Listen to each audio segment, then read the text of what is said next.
Hello friends, welcome to शाखा study. दोस्तों, आज की वीडियो में हम लेकर आए हैं फिजिकल साइंस यानी विज्ञान का छठा लेसन प्लान, जिसका टॉपिक है जल या वाटर, जिसे क्लास 6 और 7 में पढ़ाया जा सकता है। सेक्शन, डेट, स्कूल और पीरियड आप उसी टाइम पर फिल करेंगे जब आपको अलॉट कराया जाएगा। फाइल बनाते टाइम आप इन्हें खाली छोड़ देंगे। उसके बाद आपको टॉपिक डालना, तो टॉपिक है जल या वाटर। उसके बाद आते हैं सामान्य उद्देश्य। तो आप यहाँ से वीडियो पॉज करके लिख लेंगे, क्योंकि ये हर लेसन प्लान में लगभग सेम ही होते हैं। उसके बाद आते हैं विशिष्ट उद्देश्य। इन्हें भी आप यहाँ से वीडियो पॉज करके लिख लेंगे। पूर्व ज्ञान में छात्र जल के विषय में सामान्य जानकारी रखते हैं। सहायक सामग्री यानी टीचिंग एड्स में जो भी चीज़ें पढ़ाने के दौरान यूज़ करेंगे, उन सब को यहाँ पर लिख देंगे। उसके बाद आता है लेसन प्लान का मोस्ट इम्पोर्टेंट पार्ट यानी प्रस्तावना कथन, जिनका शिक्षण उद्देश्य होता है छात्रों के पूर्व ज्ञान को नवीन ज्ञान से जोड़ना। उसके बाद छात्र अध्यापक क्रिया में कुछ प्रश्न पूछे जाएंगे और छात्र उनका जवाब देंगे। पहला प्रश्न है, किस ग्रह पर जीवन संभव है? छात्र बताएंगे पृथ्वी पर। पृथ्वी पर कौन कौन से जीव जंतु पाए जाते हैं? तो बच्चे यहाँ पर बहुत सारे आंसर आपको दे सकते हैं। ये एक्सपेक्टेड आंसर हमने लिखे हुए हैं। जीवों को जीवित रहने के लिए किन चीज़ों की आवश्यकता होती है? तो हवा, पानी, भोजन आदि की आवश्यकता होती है। प्रश्न नंबर 4, पानी को और किन किन नामों से जानते हैं? तो पानी को जल या और जो भी बच्चे बताएंगे वो यहाँ पर लिख देंगे। प्रश्न नंबर 5, जल के विषय में आप और क्या जानते हैं? तो छात्र यहाँ पर निरुत्तर तो नहीं होंगे, स्पष्ट उत्तर देंगे और ये विधि आपकी प्रश्नोत्तर विधि हो जाएगी। उसके बाद शिक्षण बिंदु में आता है उद्देश्य कथन, जिसका शिक्षण उद्देश्य है छात्रों का ध्यान प्रकरण बिंदु पर केंद्रित करना। उसके बाद छात्र अध्यापक बोलेंगे कि छात्रों, आज हम जल के विषय में विस्तार पूर्वक अध्ययन करेंगे और ये विधि आपकी कथन विधि हो जाएगी। उसके बाद शिक्षण बिंदु में आता है जल की आवश्यकता और उपयोगिता को हम पहले यहाँ पर बताएंगे। तो छात्रों को जल के विषय से अवगत कराना। इसके बाद इसका व्याख्यान यानी एक्सप्लेनेशन। तो व्याख्यान में यहाँ पर आप देख सकते हैं, प्रत्येक प्राणी को जीवित रहने के लिए जल की आवश्यकता होती है। प्यास लगने पर हम बेचैन हो जाते हैं तथा जल पीने के बाद शरीर के अंगों में स्फूर्ति आ जाती है। जल का उपयोग प्रतिदिन पीने, खाना पकाने, सफाई करने, कपड़े धोने, स्नान करने तथा विद्युत उत्पन्न करने आदि में किया जाता है। जल हमारे जीवन में बहुत उपयोगी है। जल की कुछ उपयोगिताएं निम्नलिखित हैं। नंबर 1, मानव शरीर में क्या उपयोगिता है? तो जीवित रहने के लिए ऑक्सीजन के अतिरिक्त सबसे अधिक जल की आवश्यकता है। जल शरीर का तापमान को नियंत्रित रखता है। नंबर 2, नदियों पर बांध बनाकर जल से विद्युत तैयार की जाती है। नंबर 3, बीजों का अंकुरण, पौधों में प्रकाश संश्लेषण क्रिया, पौधों की जैविक क्रिया हेतु जल आवश्यक है। ठीक है, तो हमने यहाँ पर इसका एक्सप्लेनेशन दे दिया है। छात्र ध्यानपूर्वक सुनेंगे और ये विधि आपकी व्याख्यान विधि हो जाएगी। उसके बाद यहाँ पर देखिए एक दो उपयोगिता और लिखी गई हैं, तो पहले आप इनको भी लिख लेंगे। जल अनेक वनस्पतियों तथा जीवों जैसे मछली, मेंढक, कमल, सिंघाड़ा के रहने का स्थान है और आदि। एक दो और चाहें तो आप यहाँ पर लिख सकते हैं। तो उसके बाद शिक्षण बिंदु में आता है आपका विकासात्मक प्रश्न, जिसका शिक्षण उद्देश्य होता है सीखे हुए ज्ञान को जांचना, यानी जो पढ़ा दिया है वो उसमें से प्रश्न पूछना है कि छात्रों को वो कितना समझ में आया है। पहला प्रश्न है, कृषि में जल किस प्रकार सहायक है? तो कृषि में सिंचाई करने, बीजों का अंकुरण तथा प्रकाश संश्लेषण की क्रिया के लिए जल आवश्यक है, सहायक है। प्रश्न नंबर 2, मानव शरीर में जल की क्या आवश्यकता है? तो पीने तथा तापमान को नियंत्रित करने के लिए मानव के शरीर में जल की आवश्यकता है। प्रश्न नंबर 3, जल के स्रोत व अवस्थाएं बताइए।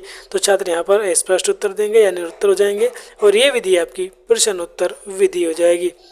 उसके बाद शिक्षण बिंदु में जल के स्रोत व अवस्थाएं, तो छात्रों को जल के स्रोत व अवस्थाओं से अवगत कराना। इसके बाद इसका स्पष्टीकरण यानी एक्सप्लेनेशन। तो नदी, तालाब, झरना, वर्षा, पर्वतों पर जमी बर्फ तथा भूमिगत जल आदि जल के प्राकृतिक स्रोत हैं। कुआं, नलकूप तथा हैंडपंप द्वारा हम भूमिगत जल प्राप्त कर सकते हैं।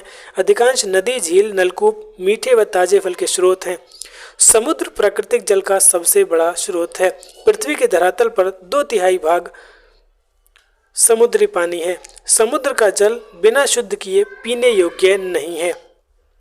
समुद्र जल में लगभग 3.6% अशुद्धि पाई जाती है, जिसमें 2.6% नमक है।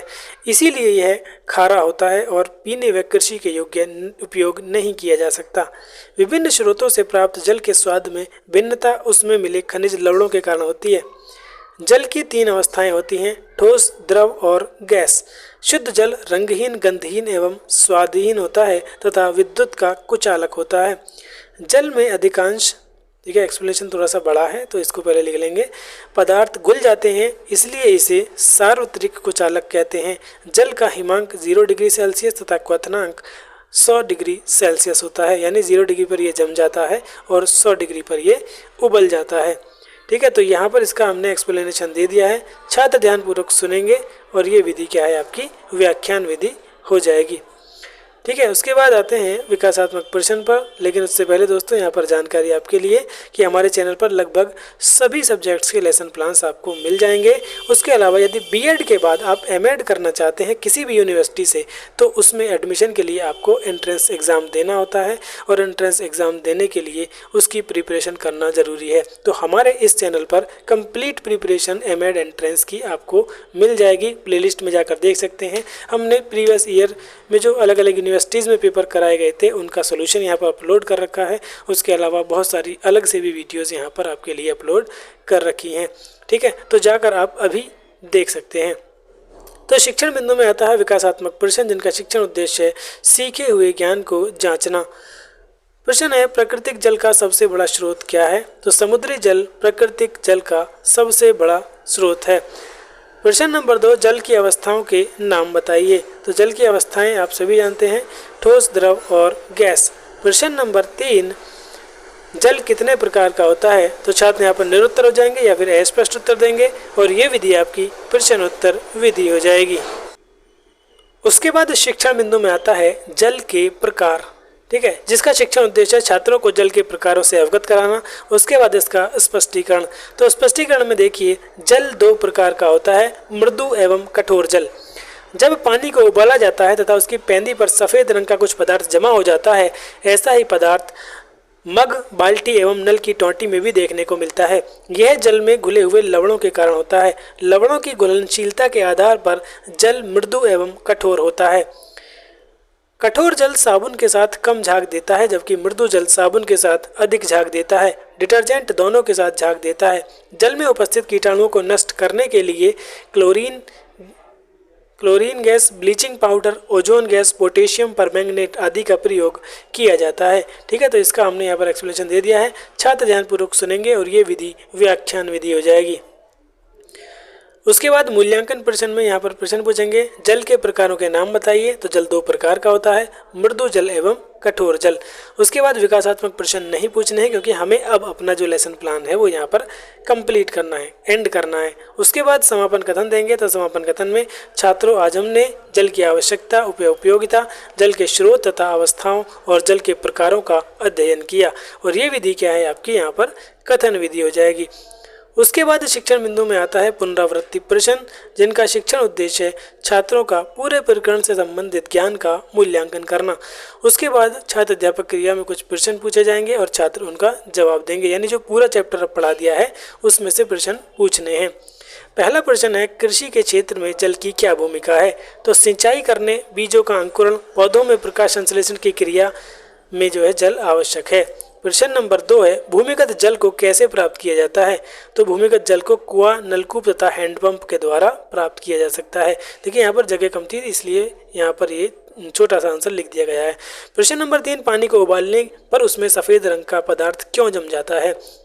तो पानी को जब उबालते हैं तो उसमें उपस्थित लवणों के कारण ऐसा होता है कि जो पेंदी है उसमें आपको सफ़ेद सफ़ेद सा पदार्थ दिखाई देता है। ये विधि आपकी प्रश्नोत्तर विधि हो जाएगी।